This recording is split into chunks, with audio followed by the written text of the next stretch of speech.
Hello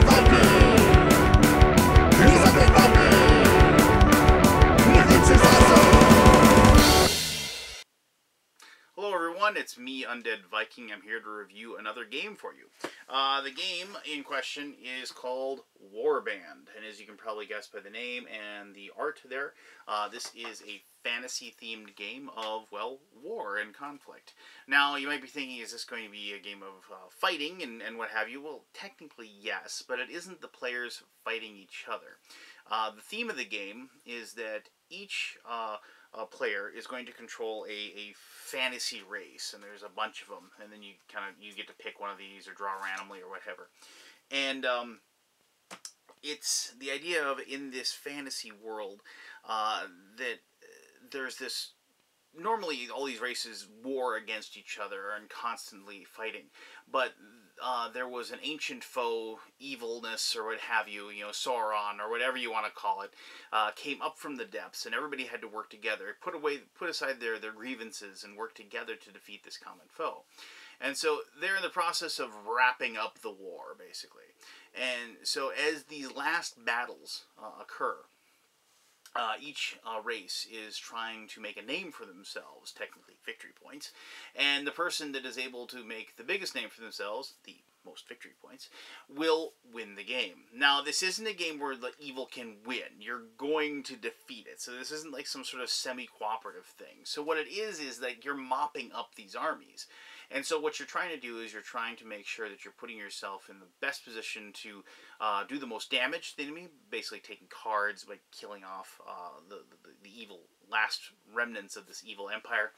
And those are worth victory points, obviously, but you're also trying to gain footholds, area control of like putting your units in different locations, having units that have been elevated to war hero status and things like that. And you're trying to be the race that is the most of most renown, or the most victory points, if you will. So it's a really interesting game. It's got a lot of really cool actions, a lot of really cool things going on.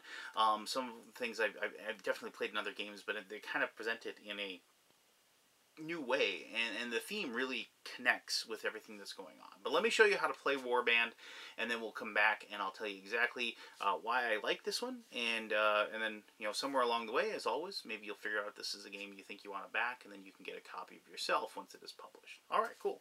Well, this is how to play Warband.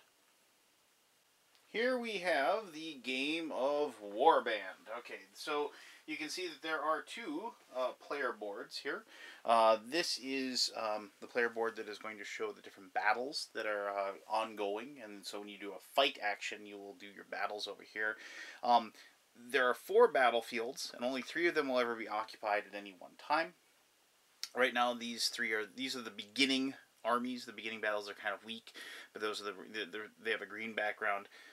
Just to show you, even though I shouldn't see this, like this is the enemy deck, you can see it has a non-green background, but those are the 3 that you start with. That is where the enemies are. You'll notice that there are these cubes in these locations, one for each color. This is for a 5-player game.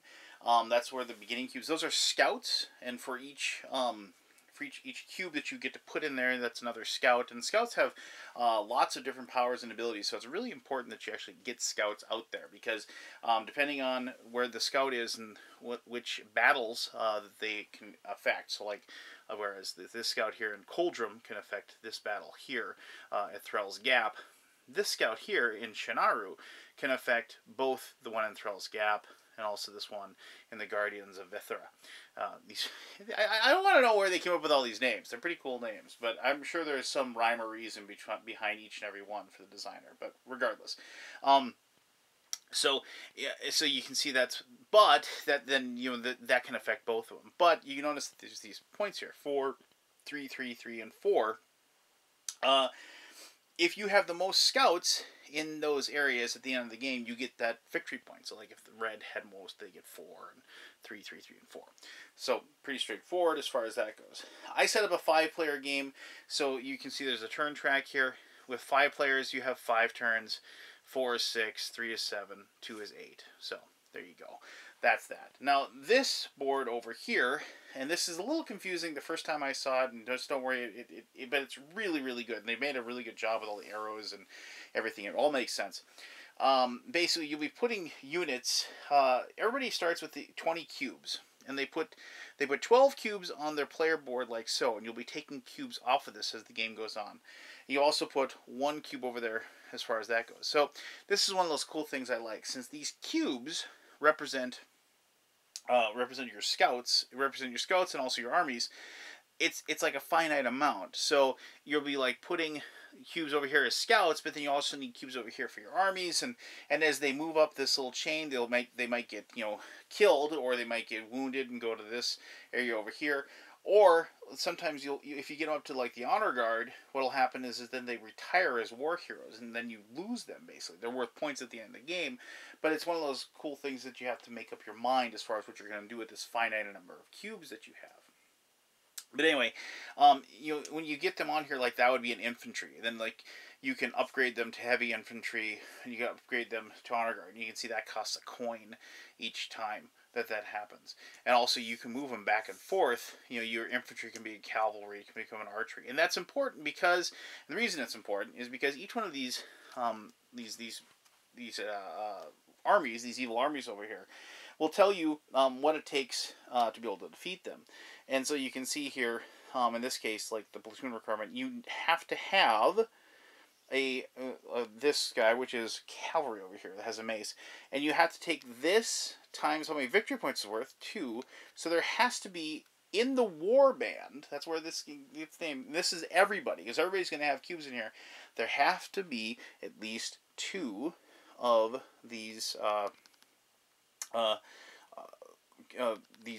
cavalry in this in that location. So if you had like this and that would satisfy that particular requirement. So pretty, you know, it takes a little bit. You have to, you as you play the game, it becomes very apparent as far as that goes. But it's something you have to pay attention to as far as that's concerned. So each person starts with 3 coins. I'm using my little mini poker chips because I got some plastic coins with this. I don't really like using plastic coins. So, and as always, this is a prototype, so what you see here may not be indicative as far as what the final game looks like. But it's probably going to look a lot like this. But anyway, so I have my player board down here. It's covered in the cube, so I'm not going to move that one. I'll just show you this one. So what it is that you cover up these 3, you know, with cubes. So 12 cubes, 1, 2, 3, 1, 2, 3, 4, you know, so, and you leave open the novice. And so what that is when you take actions, when it's your turn to take actions, you take 3 actions. And you can take any of these 3 actions, you can take them, you know, in whatever order, or whichever ones you want to do. You can just choose to do it. You tax, train, scout, and fight. And so each one, as you remove these cubes, you open up more and more abilities. So, for example, like taxing, when you do a tax, you get 2 coins. You just get 2 coins. But if you would remove that cube, you get 3. Then remove another one, 5. And then finally 4 is elite. So you'd be getting tons of coins. When you train, that's actually moving your cubes onto this particular board.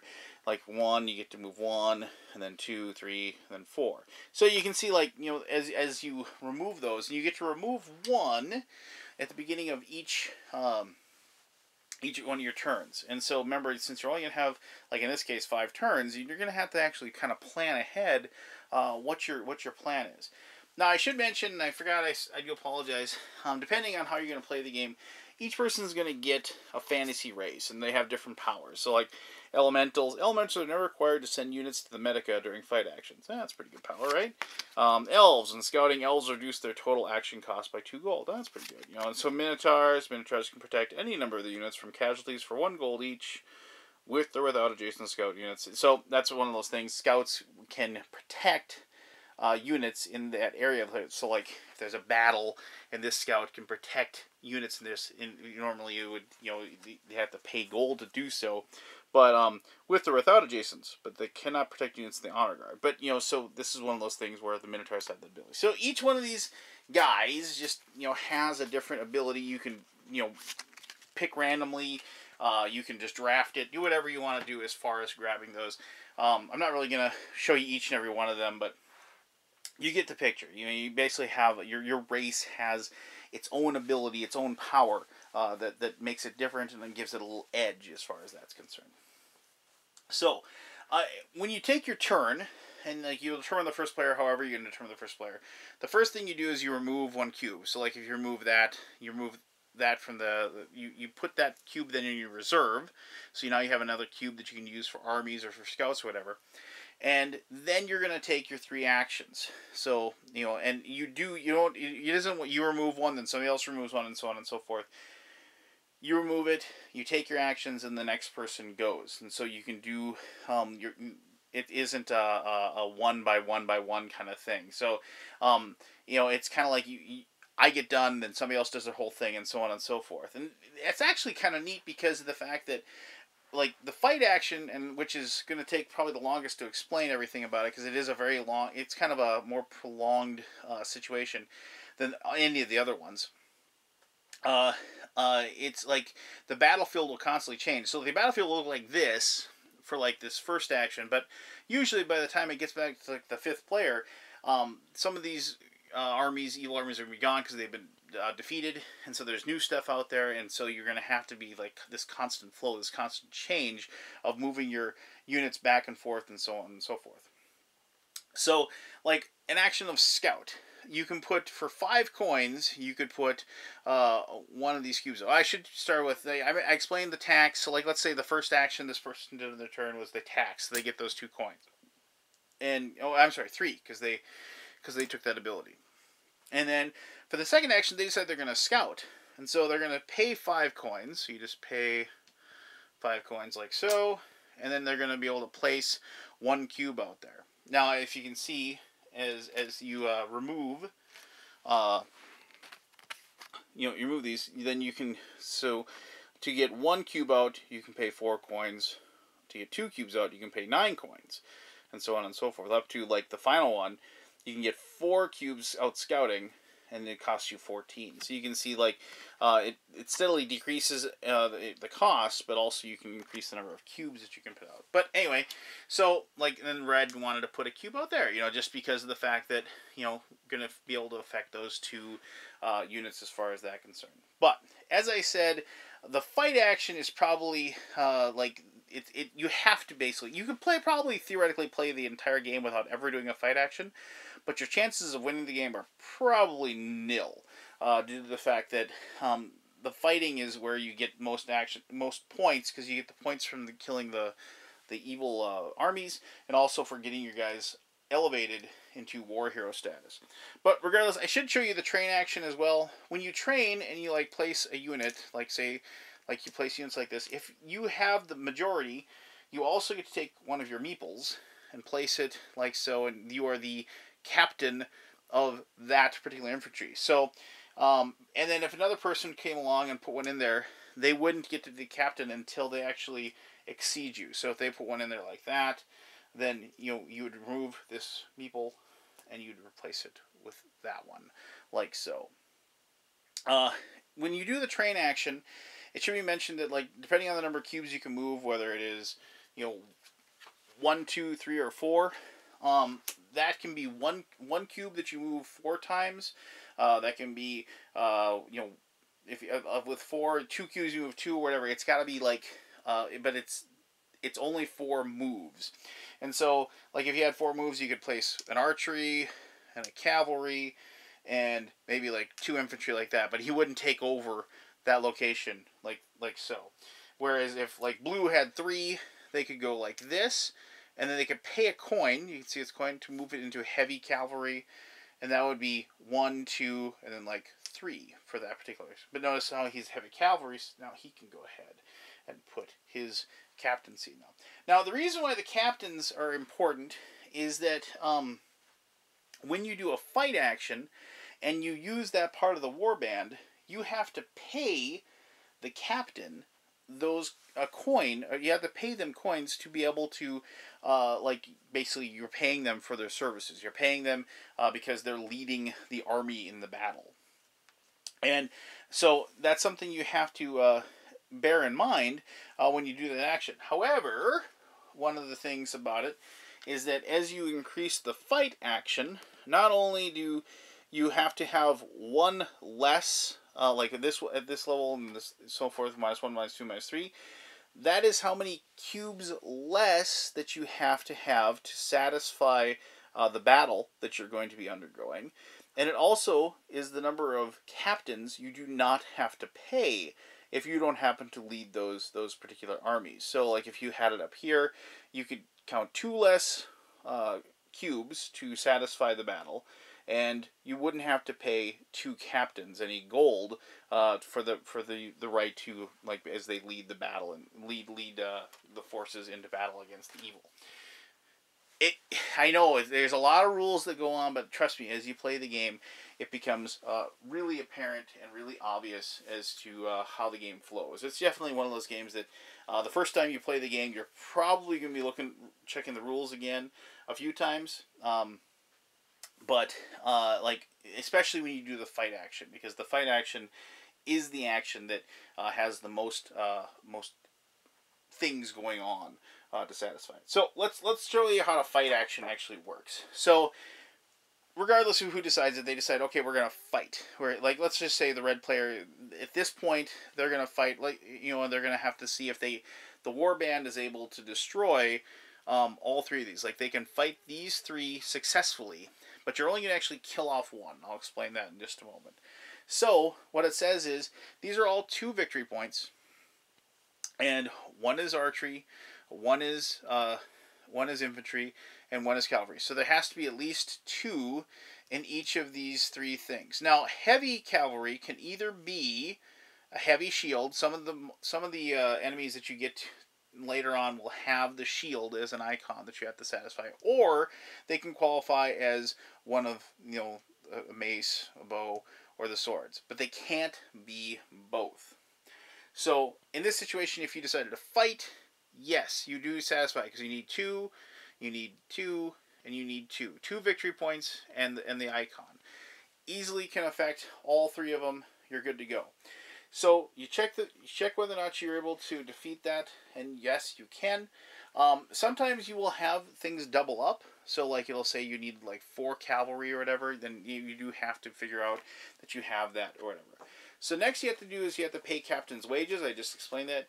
Is that you pay 1 gold for every current platoon captain on the Warband roster that belongs to opponents' races, to the maximum of the 7 different captains. That includes the honor guard that is up here. The weird thing about the honor guard is that, you know, it's like you can see that they don't really satisfy anything, but you need to get your units up there so you can elevate them into war heroes, so you can actually get those 2 points. But so you have to pay each and every one of those captains. So in this case, like if red did this, oh, let's see, I think blue put that in there first if I remember correctly. So we'll just say it was blue. But so red doesn't have to pay himself, but he'd have to pay 1, 2, 3. So he'd have to pay 3 coins. I don't have 3 coins right now, but let's just pretend I did. So you take 3 coins, you pay it, and you don't pay that to the bank. You pay that to the actual players. So it's a way for players actually to earn points by having captaincy. So then you defeat the enemy. So we determined that we defeated all 3. So the player gets to choose 1 of those cards. And you kind of sit there and you decide, well, you know, they're all worth, usually what happens is you usually pick the one that's worth the most victory points. But in this case, they're all worth the same. Let's just take this one. You take that card and you turn it face down. You keep that, after it's face down, nobody can see it. So maybe you have players around to try to watch it, to try to remember, you know, as far as which ones they were. But, you know, that then you can kind of, but that is yours. You can check that on your own if you want to, just to kind of keep an idea of how many points that you have, because, you know, this one's going to be worth 2 victory points at the end of the game. But, you know, that's that situation. So next you're going to do is you're going to draw intel cards. So if after a successful fight, you get to draw 2 intel cards, and you get to keep 1. Now, intel cards are a way to gain bonus points at the end of the game. So here you have, and well, these 2 are both Cold Room, but let me just see. Let me get one that isn't Cold Room. So let's say I drew this. So Cold Room and Lorendale. So what happens is I get to pick one, and hopefully, like what you do is you're getting one that you actually have a unit in. But in this case, I do. I have one in there. And so what will happen in the game is that if I have a Cold Room card, it doesn't matter if I have majority or not. It'll be worth 1 point for each cube that I have in there. But I can get multiple cards of that. So basically what will happen, so if I do manage, let's say I have at the end of the game, for example, let's see I had those two in there, like that, and at the end of the game, I would have these two cards. I would take 1, 2 times 3, that'd be worth 6 bonus points at the end of the game if that was the case. So, but you draw one and you discard one, and in the one that you discard, you put at the bottom of the deck. So we'll go ahead and we'll discard this one and put it on the bottom of the deck. That was that Lorndale. And you can kind of keep track of that too. You can remember which ones you discarded and which ones you put away. But then you take that and then you put that down as well. Now, you might end up taking ones that aren't ones that you have, but then you can use the scout action to get more scouts into those locations in the future, and then you'd be able to, like after you have those cards. And so that's one of those kind of random things that I like, but it can also kind of stink when like you're just drawing the wrong cards over and over again. You're not getting the right ones. So if the defeated enemy card was of a level 3 or level 4, like as far as, here, let me just find one real quick. Like here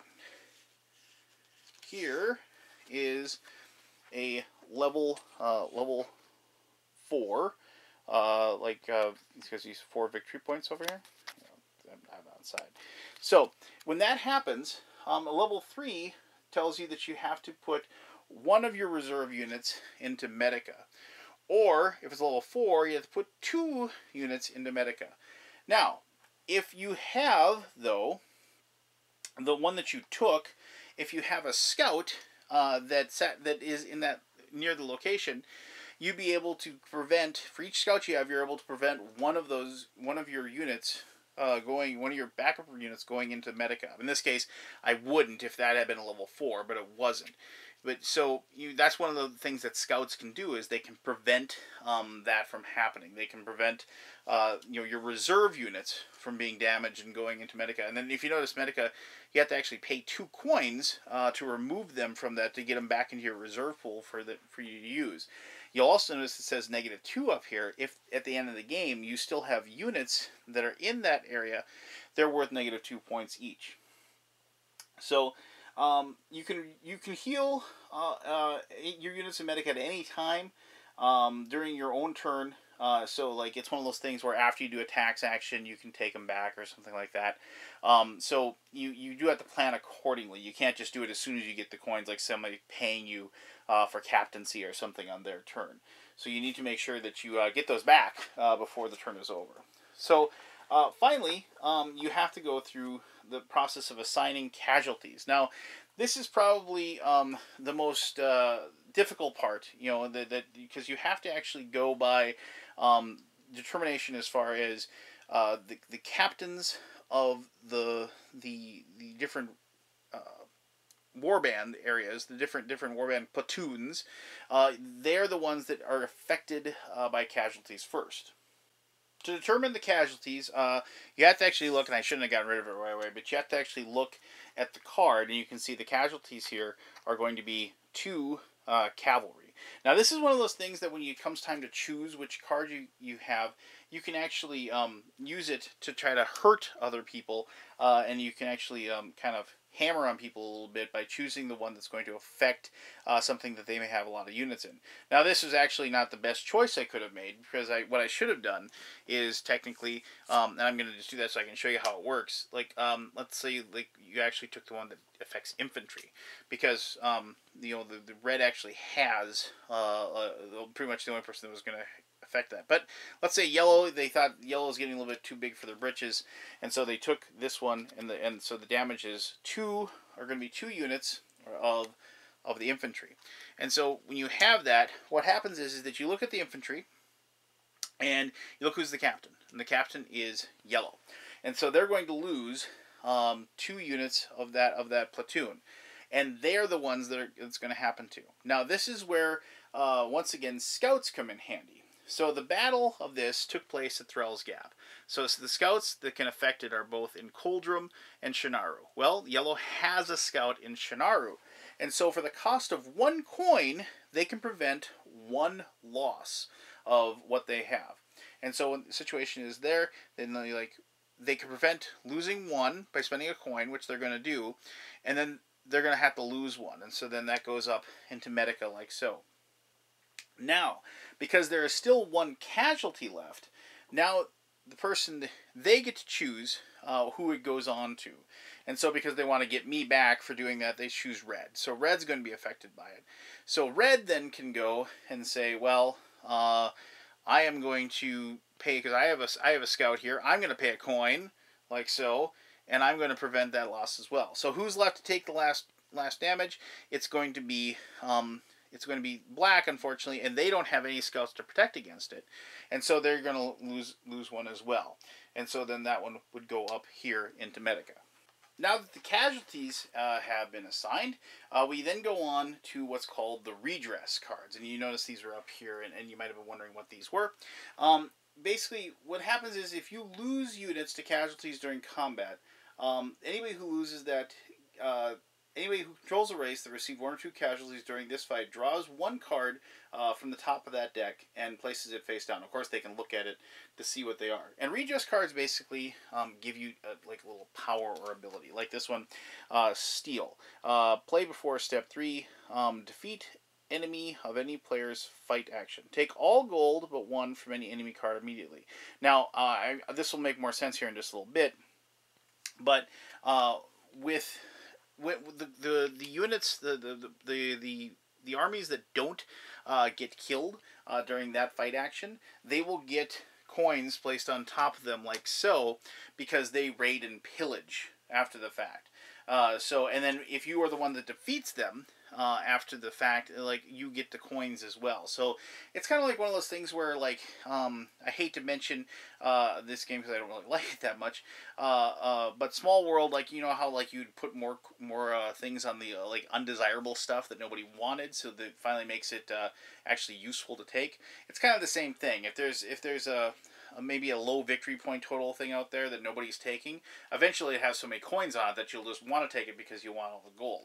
But anyway, so both yellow and black would get a redress card, and then they'd have that for use at any time as the card does. Oh, and I should mention that since the card does say on the bottom, you can also just turn it in for a coin, or you can turn it into 1 free train of one of your cubes as well.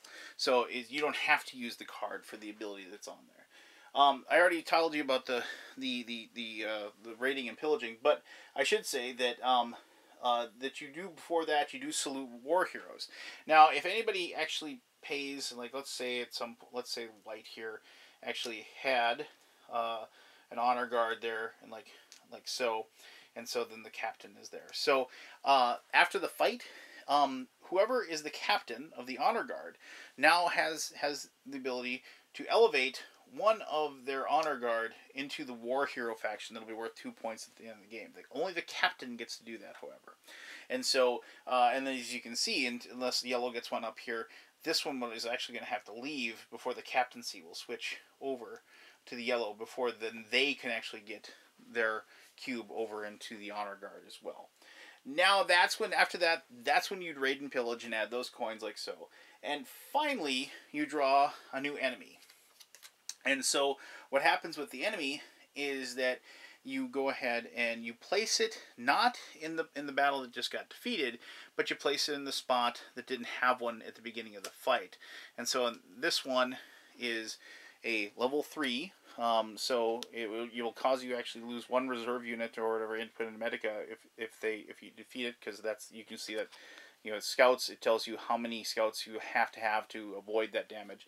And you notice this one has a shield, and so you're going to have something in one of these heavy areas. It doesn't necessarily have to be the archery over here, but the casualties will be archers.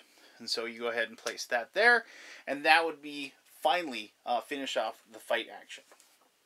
And so the game just kind of continues like that. Each person does, and you know, of course, as you get going slowly and slowly but surely, you do move down to the end.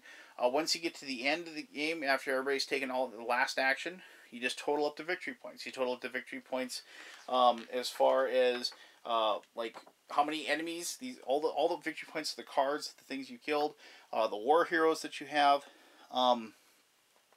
Captains are worth a victory point as well if you're a captain at the end. At the end of the game, you get to convert your gold. Scout units and war hero units on the game board can each convert 3 gold coins into 1 victory point. So if you have 3 scouts and 3 war heroes, you'd be able to convert up to 18 gold into 6 victory points, if that makes sense to you. Whoever has the most scouts in these different locations will get those bonus points as well. The matching intel cards, as I explained, with the Cold Rune and everything like that, you turn those in at that point. You can only get a maximum of 12 from each area, but you can get more than 12. So you can get 12 from this one and 4 from that one, and so on and so forth. And then finally, if you have any units still left in the Medica, you lose 2 for that. You total up the victory points, and whoever's got the most, obviously, wins the game. So I hope that made sense. I mean, there's a lot of stuff going on. This is definitely a game that, the first time you play it, you can expect the game to last a little bit longer than the next time. But once everybody on the table kind of understands and knows the flow of the game, this game just clicks on by. So, but let me tell you more about this game. I really like it, and I'm going to tell you exactly why I do. When I get contacted by publishers asking me if I'm willing to do videos for either their published games or their games for preview purposes for Kickstarter, I think some of them just know exactly what kind of games kind of spin my crank, if you will. Because games like this are totally up my alley.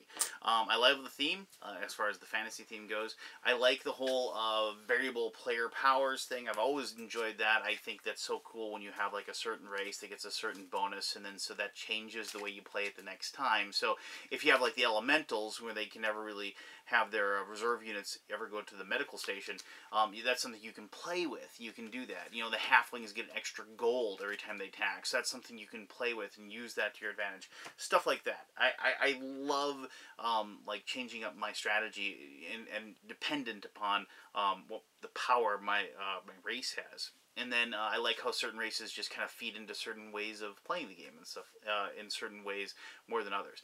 Stuff like that I really enjoy. I like area control games. I always enjoy that whole process of trying to make sure that I have get the majority first, so somebody else actually has to leapfrog above me before I have to catch up, and I like that portion. I like the fact that this game has a lot of ways to score points, but none of them really are runaway points. There's no big giant, hey, you gain 17 points for doing this, until you get to the end where you have you're collecting the intel cards that feed into where your scouts are. And so, I mean, there's all kinds of fun little things like that. And, of course, the redress cards, of course, that, that allow you to, break the rules and just kind of hurt somebody or help yourself in some way. And those are the cool things. Probably the most fun part is when you get to your 3 actions. And so when you actually finally do a fight action, when you look at the situation and you look at the fact that you're actually able to defeat each of the armies that are present, and so then you have that really fun moment where you can purposely try to take certain things and do the fight actions to try to weaken everybody else out, and so you can kind of see where your scouts are to back up, so you don't have any losses, and so you can push the loss on other people, especially since maybe they've been enjoying having that captaincy in that location. So this is one of those games that has all these different little layers that kind of work with each other and have different effects and different actions and different things going on that kind of make that really intricate, fun puzzle that's enjoyable to try to figure out and enjoyable to try to best the other people, and also the fact that you actually can once again directly affect the way the other people are playing the game and what happens to them as they're playing the game. I like that. I mean, I've gone many times saying that I'm not a huge fan of tend your own garden games. I'm not a big fan of the whole process of okay, well, I'm gonna do my thing over here, And I'm going to try to do really well with my thing, and you do your thing over there, and you try to do really well with your thing, and then we're going to see who makes the best thing over the next hour. And I don't like that. I want to be able to like throw a wrench into your machine and let's see you try to beat it. And I also want to try to protect myself against you throwing that wrench into mine. And so that's something that I really like. You know, so for that reason, I mean, for the theme, for the mechanics, for everything, I mean, this is just one of those, like, it isn't a super heavy game, but it's definitely a very medium weight Euro, and I've been having some problems finding really good ones of those lately. You know, a lot of people accuse me of being, I shouldn't say this is an accusation really, because this isn't anything to be ashamed of, but people say that I'm like the Ameritrash player. Like, if you ever listen to my podcast with Joel Eddy, and Joel's kind of, people refer to him as the Euro of the two of us, and I'm like the Ameritrash guy, and I can accept that. That's okay. I mean, that I don't have any problem with that. But I do really enjoy strategy Euros, cube pushers. I do. It's just I've been having difficulty finding new ones that have really intrigued me lately, and you know. This is definitely one of those that I've actually really enjoyed. I mean, just the whole process of it, and the fact that, like, I'm always thinking about what I'm going to be doing in my next my next three actions when my turn comes up again. And so, it's engaging, it's intriguing, and it definitely has those wonderful moments where everybody's just stopped and you know, rubbing their chin and definitely trying to plot out what they're going to be able to do next turn to maximize those points on their turn. So, there you go. I really dig it. I think if you like a mishmash of wonderful, like, supporting mechanics that kind of move the levers and push the buttons for other mechanics, and they kind of play off of one another, I think you'll like this game. If you enjoy being able to directly interact with other players and affect their actions, I think you're going to like this game. If you like fantasy themes, I think you're going to like this game. Plus, it plays up to 5 people, and it plays 2 to 5, and each of those numbers, it actually plays really, really well. And so, you know, I think it's something that you should definitely check out. So go ahead and go to the Kickstarter page. If you have any questions about the game, by all means, ask away. I'll try to answer those to the best of my ability. As always, I greatly appreciate you taking the time to watch this video. And until next time, as always, you have yourself one heck of an awesome day. All right, bye-bye now.